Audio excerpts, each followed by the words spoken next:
वंदे मातरम कर्मचारियों, विशेषकर शिक्षा विभाग से जुड़े कर्मचारियों, स्कूल शिक्षा विभाग राजस्थान सरकार की तरफ से एक महत्वपूर्ण परिपत्र जारी किया गया है, जिसमें असाधारण अवकाश के संबंध में विस्तार से स्पष्टीकरण दिया गया है। कई साथी जो खास करके प्रोबेशन के दौरान असाधारण अवकाश पर रहते हैं, उनके संबंध में विभिन्न प्रकार की जो भी शिकायत आई है, उसके संदर्भ में लेटेस्ट जो दिशा निर्देश जारी किए गए, परिपत्र जारी किया गया, ये आप देखेंगे तो जयपुर से 18/6/2025 यानी आज ही ये परिपत्र जारी हुआ है, और जिसमें कहा गया है कि विद्यालयों में शिक्षा की गुणवत्ता और उत्तरोत्तर वृद्धि के लिए समय समय पर प्रयास किए जाते हैं। और कई शिक्षक साथी विशेषकर जो लंबे समय तक स्वेच्छा से अनुपस्थित रहते हैं लंबे समय तक, जिससे शैक्षिक गुणवत्ता पर प्रतिकूल प्रभाव पड़ता है, और इसमें सुधार के लिए निदेशालय द्वारा विभिन्न प्रकार के निर्देश जारी किए गए हैं। और इसी संदर्भ में वित्त विभाग के द्वारा एक निर्देश जारी किए गए अलग अलग, पहले 2019 में, 2020 में, 28/1/2020 और इसके अलावा 22/2/2021 से प्रोफेशनल ट्रेनिंग द्वारा परिवीक्षा काल अवधि में लिए गए असाधारण अवकाश की स्वीकृति के संबंध में स्पष्ट दिशा निर्देश जारी किए गए। अभी तक तो ये है कि 30 दिन तक का जो असाधारण अवकाश है वो नियुक्ति अधिकारी द्वारा स्वीकृत किया जाता है, और उसके अगर ज़्यादा होता है तो फिर वो आगे के जो भी शासन सचिव के या जो भी शासन को भेजा जाता है।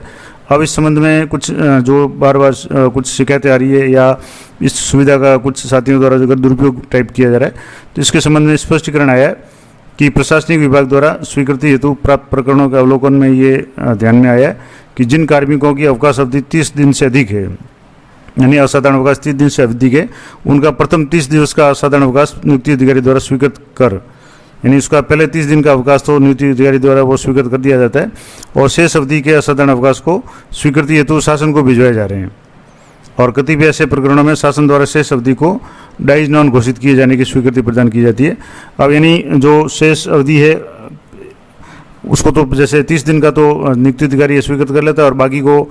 जो प्रकरण को भेजा जाता है शासन द्वारा, तो वहाँ डाइज नॉन यानी सेवा जो है वो मान्य नहीं होती, या किसी भी बेनिफिट के लिए सेवा है वो मान्य नहीं होती, इस तरह की घोषित की जाती है। और जिससे नियुक्ति अधिकारी द्वारा प्रथम 30 दिवस के असाधारण अवकाश स्वीकृत किए जाने, यानी नियुक्ति अधिकारी तो पहले 30 दिन का तो अवकाश स्वीकृत कर लेता है, लेकिन बाकी का जो अवकाश है वो शासन स्तर से डाइज नॉन घोषित होने से विरोधाभास की स्थिति उत्पन्न होती है। इसलिए अब क्या निर्देश जारी किए गए, तो पहला निर्देश ये है कि नियमों में के परिपक्ष में स्पष्ट किया जाता है, यदि कोई कार्मिक स्वेच्छा से बिना पूर्व अनुमति के स्वीकृति के अनुपस्थित रहता है, यानी कोई भी कार्मिक है वो अगर असाधारण अवकाश पर यानी बिना सूचना के अनुपस्थित रहता है, तो उसकी सूचना अविलंब आरण वितरण अधिकारी, यानी उनके जो भी डीडीओ है उनके द्वारा नियुक्ति अधिकारी, जैसे मान लो शिक्षा विभाग की बात करें तो जिला शिक्षा अधिकारी है, या वरिष्ठ अध्यापक है तो जॉइंट डायरेक्टर, या व्याख्याता वगैरह है तो जो भी डायरेक्टर महोदय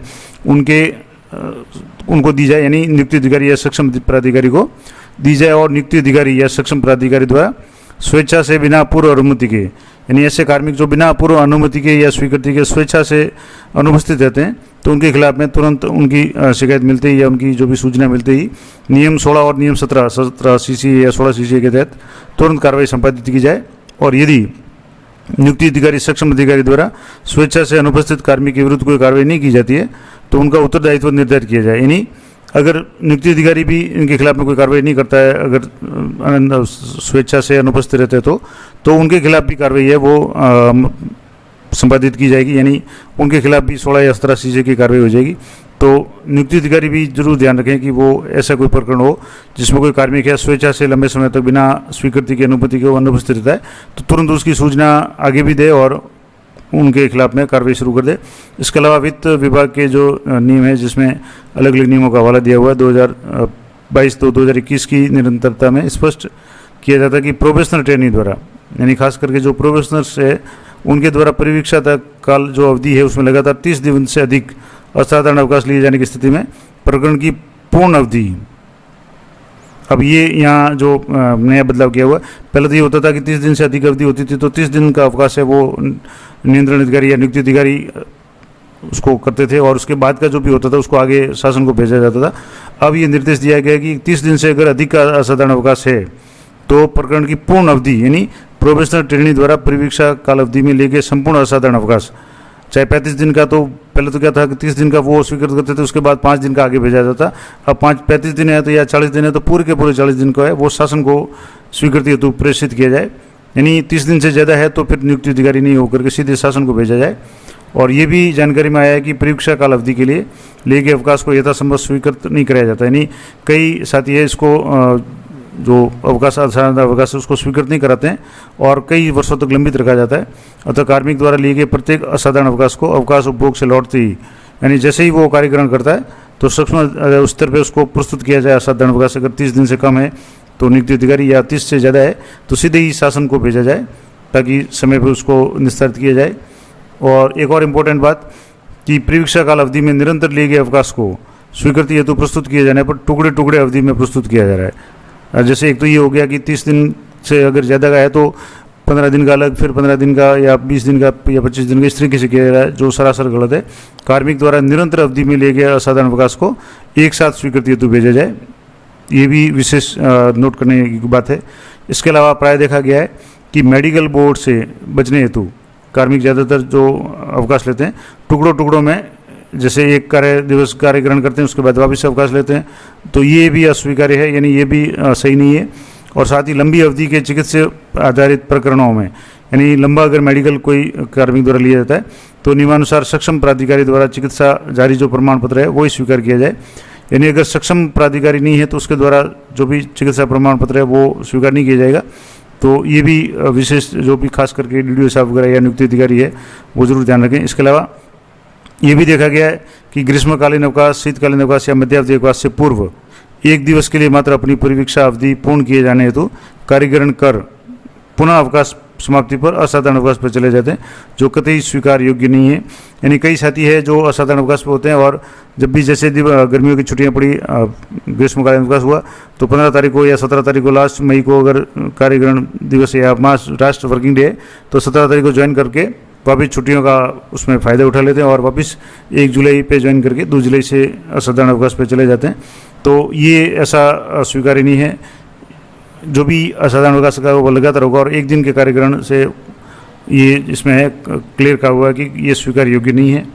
इसके अलावा नियुक्ति प्राधिकारी द्वारा अपनी सक्षम प्राधिकारिता से अधिक अवकाश की पूर्वानुमति प्रदान नहीं की जाए, यानी जो भी नियुक्ति अधिकारी है वो जितने दिनों के लिए ऑथराइज्ड है उससे ज़्यादा अवकाश है वो स्वीकृत नहीं करें, खास करके पूर्व अनुमति प्रदान नहीं करें। और वित्त विभाग द्वारा जारी जो भी नियम है उनके द्वारा जो भी प्रदत्त निर्देश है उनकी पालना करें और उसकी अवहेलना करने पर संबंधित जो भी अधिकारी होंगे, चाहे DDO है या नियुक्ति अधिकारी है, उनके विरुद्ध भी अनुशासनात्मक कार्रवाई अमल में लाई जाएगी। ये शासन सचिव द्वारा आदेश जारी किए गए और समस्त जितने भी खास करके जो भी शिक्षा विभाग से जुड़े अधिकारी कर्मचारी है उन सभी के लिए महत्वपूर्ण है। तो जो भी कर्मचारी साथी है वो भी ध्यान दें कि अगर आप प्रोबेशनर है तो कोशिश करें कि प्रोबेशन काल में असाधारण अवकाश नहीं लें तो भी 30 दिन से कम लें, और 30 दिन से अगर अधिक कर लेते हैं तो आपका प्रकरण है वो नियुक्ति अधिकारी के बजाय सीधे शासन को भेजा जाएगा। पहले जो भी 30 दिन तक का नियुक्ति अधिकारी स्वीकृत करते थे और बाद का भेजा जाता था, अब इसमें परिपत्र के द्वारा इसमें बदलाव किया गया। तो ये थी लेटेस्ट और अपडेट जानकारी असाधारण अवकाश के संबंध में। असाधारण अवकाश के संबंध में पहले भी मैंने 1-2 वीडियो बना रखे हैं, अगर आपको उसके बारे में जानकारी चाहिए तो उस वीडियो का लिंक मैं इसी वीडियो के डिस्क्रिप्शन में दे दूंगा, तो वहाँ से आप उन असाधारण अवकाश के बारे में विस्तार से जानकारी ले सकते हैं।